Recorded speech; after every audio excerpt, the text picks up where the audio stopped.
সকাল সকালই বৃষ্টিতে ভিজে ভিজে ছাদে গিয়ে পুঁই শাক এবং মিষ্টি কুমড়া শাক তুলে নিয়ে আসলাম। এখন এগুলো আলু আর শুটকি দিয়ে রান্না করে আবার ছাদে গিয়ে শান্তিতে বসে একাই লাঞ্চ করলাম।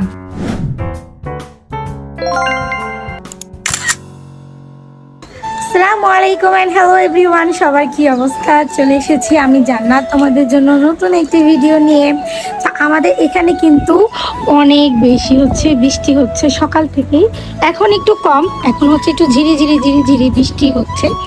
তো ভাবলাম এই বৃষ্টির দিনে আমার আবার শুটকি খেতে অনেক বেশি ভালো লাগে, তাই ছাদে চলে এসেছি। এখান থেকে পুঁই শাক নিয়ে যাব। পুঁই শাক দিয়ে মূলত আমি চিংড়ি শুটকি দিয়ে সুন্দর করে একটা ভুনা করবো, যেটা আমার কাছে অনেক বেশি ভালো লাগে। আমি জানি অনেকে খায়, আবার অনেকে পছন্দও করে না। যাদের ভালো লাগে অবশ্যই কমেন্ট করে দিবে, এবং আমার চ্যানেলে যদি নতুন হয়ে থাকো অবশ্যই আমার চ্যানেলটি সাবস্ক্রাইব করে দিবে। সো চলো এখন ছাদে গিয়ে পুঁই শাক তুলে নিয়ে আসি। কি আর বলবো গাইস, সিঁড়িগুলো এত পিচ্ছিল হয়ে আছে, মানে আমার পা একটু ওদিকে গেলেই আমি ধপাস। গাইজ এখনো ছাদের মধ্যে ঝিরি বৃষ্টি হচ্ছে, ভিডিও করতেও কিন্তু কষ্ট হচ্ছে। বাট যদি মজার খেতে হয় কষ্ট তো একটু করতেই হবে, তাই না?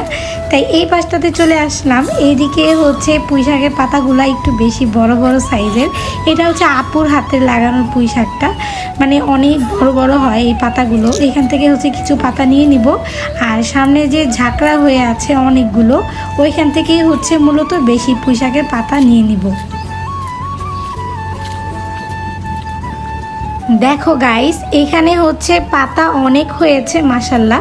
এখানে ডাটা অনেক পড়েছে, তাই এত বেশি পাতা হয়েছে। আমরা ডাটা নিই না, আমরা মূলত এখান থেকে বেশিরভাগ পাতাটাই খাই। আর আল্লাহর রহমতে যতবার পাতা নিয়েছি এর থেকেও বেশি পেয়েছি। আর দুই একটা মিষ্টি কুমড়ার পাতাও নিয়ে নিই, এটা হয়তো অন্য তরকারিতে দেয়া যাবে।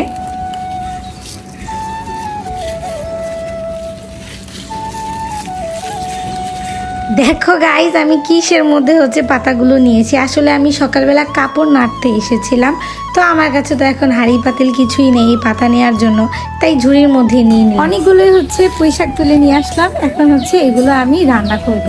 তো আজকে এখানে বসে দুপুরবেলা আমি খাবো। আমি কিন্তু প্রায় সময় এখানে বসে লাঞ্চ করি। আমার কাছে অনেক ভালো লাগে। দেখেন চারদিকটা, এখানে এই প্রকৃতি দেখে দেখে লাঞ্চ করতে কার না ভালো লাগবে বলেন? তো আমি প্রায় সময় খাই। তো চলো এটা এখন রান্না করি। পাতাটা চিকন চিকন করে কেটে এর মধ্যে আমি কিছু আলু দিয়ে দিলাম। শুটকি দিয়ে শুধু শাক দিয়ে ভাল লাগে না, একটু আলু দিলে মনে হয় আমার কাছে একটু ভালো লাগে। এইটা এখন আমি ভুনার মতো করে নিব, মানে একদমই শুকনা করব, ঝোল রাখবো না তেমন। আর হ্যাঁ, এর মধ্যে আমি চিংড়ি শুটকিও অ্যাড করেছি মজার জন্য। গাইস মাত্রই ভাত নিয়ে চলে আসলাম। এই যে সুন্দর বৃষ্টি উপভোগ করব আর খাবো। অনেক কিন্তু বৃষ্টি অনেক, কিন্তু খুব ভালো লাগছে যে বসে বসে বৃষ্টি দেখবো আর এখন লাঞ্চ করব।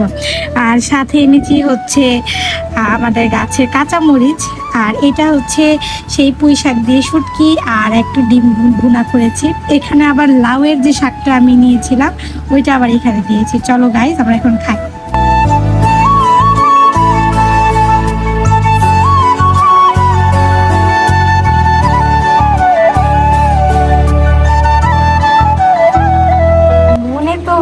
খুব মজা হয়েছে, প্রকৃতির জিনিস দিয়ে প্রকৃতির মাঝে খাচ্ছে। বিসমিল্লাহ।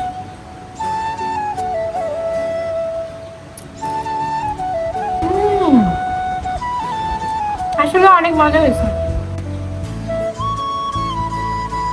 ছাদ থেকে পেয়ে তারপর এই ছাদটা রান্না করবো।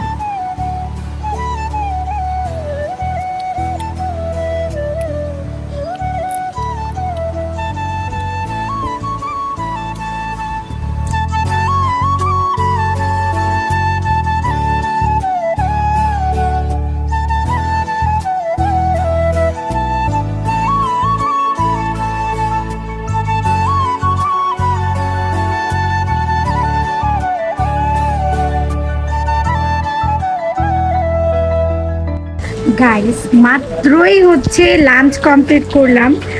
এত বাতাস, মানে কথা বলা যাচ্ছে না বাতাসের কারণে। বাতাসের সাউন্ডের জন্য আমার ভয়েসটাও মনে হয় শোনা যাচ্ছে না।